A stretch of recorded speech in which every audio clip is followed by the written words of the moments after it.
বিসমিল্লাহির রহমানির রহিম। আইসিটি বিষয়ে অধ্যায় 2-এ আজকে আলোচনার বিষয় ডেটা ট্রান্সমিশন মোড। এই প্রশ্নটি সাধারণত কতে সংজ্ঞায় আসে। আজকে আমাদের কি ওয়ার্ড হচ্ছে ডেটা প্রবাহের দিক। দিক বলতে কোন দিকে যাবে, যেমন আমরা উত্তর দিক বুঝি, দক্ষিণ দিক অথবা ডানে বাঁয়ে। তো ডাটা ট্রান্সমিশন মোড হচ্ছে ডেটা প্রবাহের দিককে বলে data transmission mode. Data transmission mode 3 প্রকার। 1 simplex, 2 half duplex, 3 full duplex.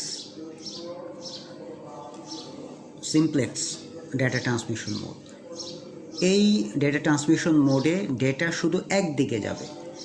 যেমন এখানে ককে যদি আমরা উৎস ধরি আর খকে যদি গন্তব্য ধরি, ডেটা শুধু ক থেকে খয়ের দিকে যাবে, কিন্তু খ থেকে কয়ের দিকে আসবে না। যেমন উদাহরণ হিসাবে আমরা বলতে পারি রেডিও টিভির ব্রডকাস্ট সিস্টেম, ব্রডকাস্টিংটা।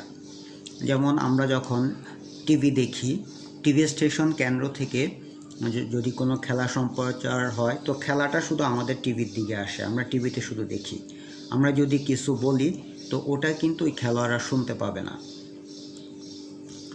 আর কম্পিউটারের ক্ষেত্রে কিবোর্ড থেকে কম্পিউটারে, কিবোর্ডে যখন আমরা টাইপ করি এটা আমরা মনিটরে দেখি, কিন্তু মনিটর থেকে কোনো কিছু কিবোর্ডের দিকে আসবে না।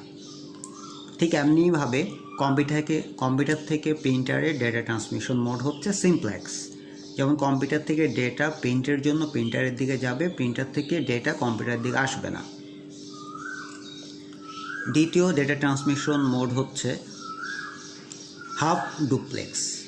এই পদ্ধতিতে আমরা ছবির দিকে একটু তাকাই, ডেটা উভয় দিকে যাবে, ক খয়ের দিকে প্রবাহিত করতে পারবে, আবার খ কয়ের দিকে প্রবাহিত করতে পারবে, কিন্তু এই আদান প্রদানটা একই সময় হবে না।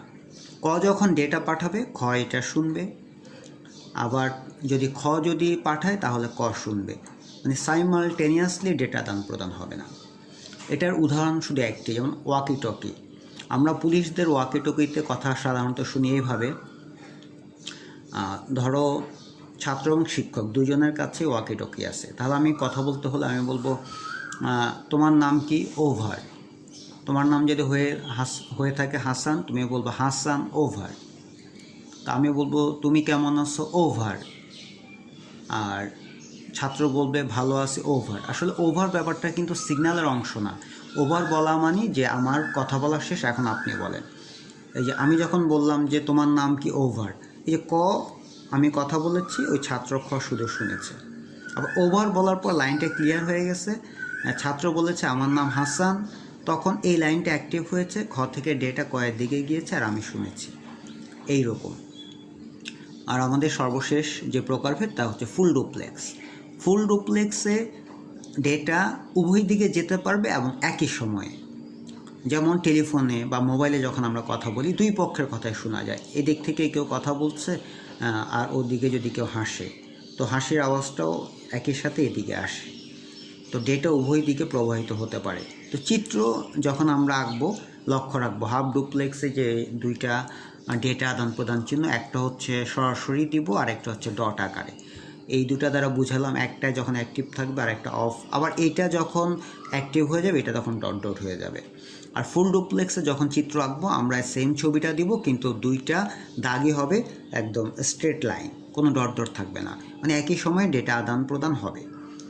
তো এই প্রশ্নটা থেকে এমসিকিউ থাকে যে রেডিও টিভিতে কোন ধরনের ডেটা আদান প্রদান মোড ব্যবহৃত হয়, অথবা ওয়াকি টকিতে কোন ধরনের, মোবাইল অথবা টেলিফোনে কোন ধরনের ডেটা আদান প্রদান হয়, অথবা কোন ডেটা ট্রান্সমিশন মোডে শুধু একদিকে ডেটা প্রবাহিত হয়, অথবা উভয় দিকে ডেটা আদান প্রদান করতে পারে কিন্তু একই সময়ে নয়, কোন ট্রান্সমিশন মোডে, অথবা উভয় দিকে একই সময়ে ডেটা ট্রান্সমিশন হয়, কোন ট্রান্সমিশন মোডে। এই রকমভাবে।